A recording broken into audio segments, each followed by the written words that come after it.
Tage Fritjof Erlander was a Swedish politician who served as Prime Minister of Sweden from 1946 to 1969.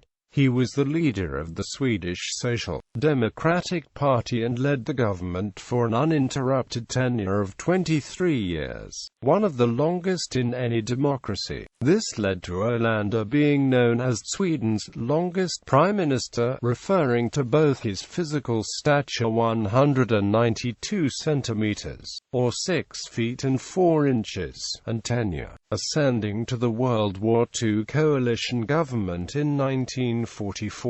Erlander rose unexpectedly to leadership upon the death of Prime Minister Per Albin Hansson in October 1946, maintaining the position of the Social Democratic Party as the dominant party in the country. Known for his moderation, pragmatism and self-irony, Erlander often sought approval from the liberal-conservative opposition for his policies, de facto dropping all pretenses of wide-scale nationalizations whilst introducing reforms such as universal health insurance, pension additions and a growing public sector, while stopping short of raising tax levels above the average OECD levels at the time. Until the 1960s, income taxes were lower in Sweden than in the United States. For most of his time in power, Erlander ran a minority government of the Social Democrats. From 1951 to 1957, he instead ran a coalition with the Farmers' League. The Social Democrats held a majority of seats in the upper house for most of this time, and this allowed Erlander to remain in power after the 1956 general election, when the right-wing parties won a majority. A snap election in 1958 then reversed this result. In foreign policy, he initially sought an alliance of Nordic countries, but without success, instead maintaining strict neutrality while building up among the most impressive armed forces in the world, making the Swedish Air Force the third largest in the world, while ultimately rejecting nuclear capability, signing the Nuclear Non-Proliferation Treaty in 1968.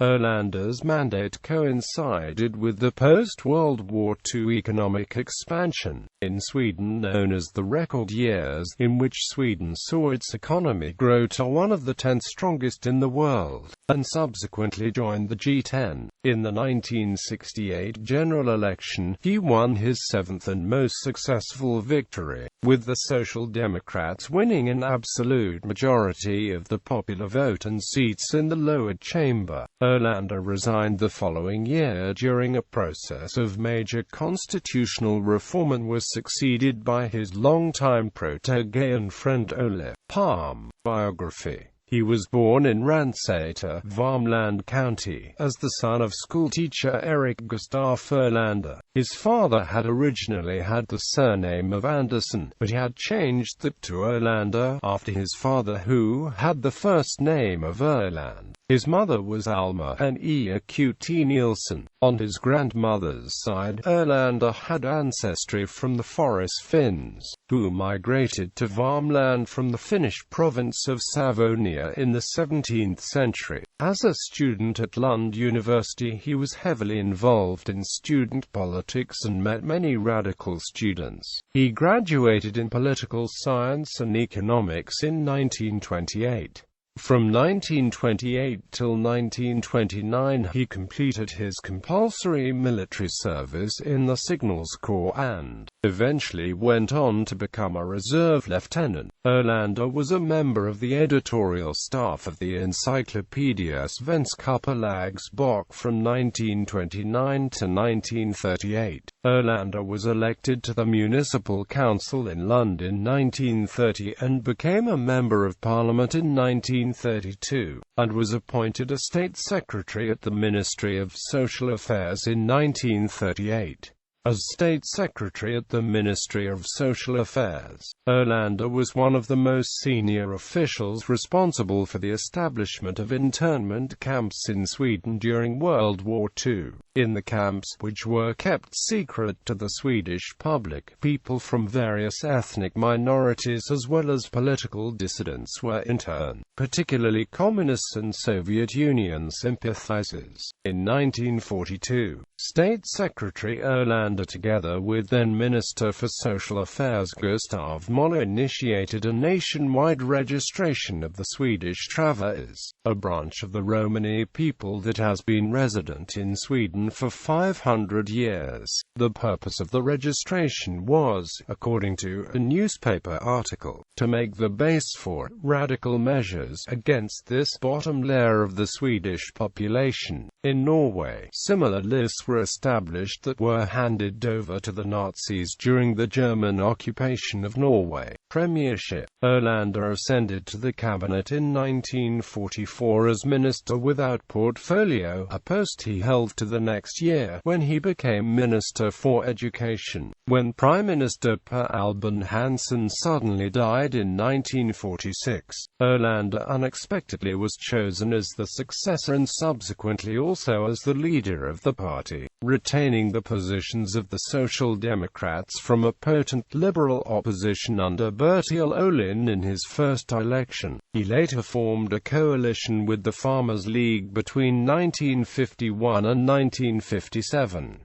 His working relationship with the party's leader, Gunnar Hedlund, is known to have been good. Under Erlander, the central pillars of the Swedish welfare state were enacted between 1946 and 1947, a period known as the Social Democratic harvest time. Quote, in 1946 and 1947, three major reforms were enacted that introduced a basic pension, general child allowances and sickness cash benefits. The National Housing Board was set up as the central authority providing subsidized loans and rent controls, while the National Labor Market Board was established to coordinate the nationalized local employment offices and supervise the union-controlled, but state-subsidized unemployment insurance funds. In 1947, a tax reform was carried out that reduced income taxes in low-income brackets, introduced an inheritance tax, and raised the marginal tax rate for higher tax brackets. In 1948, a general child allowance was made payable to all persons in Sweden with at least one child under the age of 16. In 1947, housing allowances for families with children were introduced. In 1954, housing allowances were introduced for pensioners. In 1960, the income test for the children's pension was abolished. In 1950, a 10-year experimental period was established to build up a 9-year compulsory comprehensive school to replace the old parallel system. A law of 1955 provided state subsidies for municipally organized vocational schools, while a law of 1958 provided state subsidies for adult education centers. In 1962, a final decision was made on 9-year comprehensive school implemented over a 10-year period. A law of 1964 revised upper secondary school, introduced special preparatory vocational school to complement the high school. A law of 1964 expanded higher education, new decentralized universities and colleges. A law of 1967 instituted municipal adult education. In 1955, medical insurance that provided earnings-related benefits was introduced, and the following year the Social Democrats sponsored a law on social help which further extended social services. A maternity allowance was introduced in 1962 that provided a 6-month period of paid leave to new mothers, and a reform of unemployment benefits in 1968 doubled the maximum duration of such benefits from 30 to 60 weeks. Erlander coined the phrase "the strong society," describing a society with a growing public sector taking care of the growing demand on many services that an affluent society creates. The public sector, particularly its welfare state institutions, grew considerably during his tenure as Prime Minister, while nationalizations were rare. In order to maintain employment for his vast electorate and Swedish sovereignty as a non-NATO member, the armed forces was greatly expanded, reaching an impressive level by the 1960s, while nuclear capability was ultimately dropped after outcries, not least from the Social Democratic Women's League. The question of nuclear weapons as a means to deter a possible attack remained a divisive factor in Swedish society and among Social Democrats, and prompted diplomatic agreements with the United States, guaranteeing intervention in the case of an invasion. Sweden signed the Nuclear Non-Proliferation Treaty in 1968, dropping all pretenses of developing a nuclear weapon, resigning at 68 in 1969, with an absolute majority for the Social Democrats in the second chamber since 1968. Erlander was succeeded by 42-year-old Olof Palme, who, although more radical, had in many ways been Erlander's student and protege. From 1972 to 1982, Erlander published his memoirs in 6 volumes. He died on the 21st of June 1985 in Stockholm at the age of 84. After a ceremony in Stockholm, his funeral crossed the country and returned to his hometown of Ransäter, Värmland, in a triumphant procession for the final rest. Personal life. In 1930 he married Einar Andersson, who became Einar Erlander. He was the father of mathematician Sven Erlander, who, since 2001, has published his father's diaries.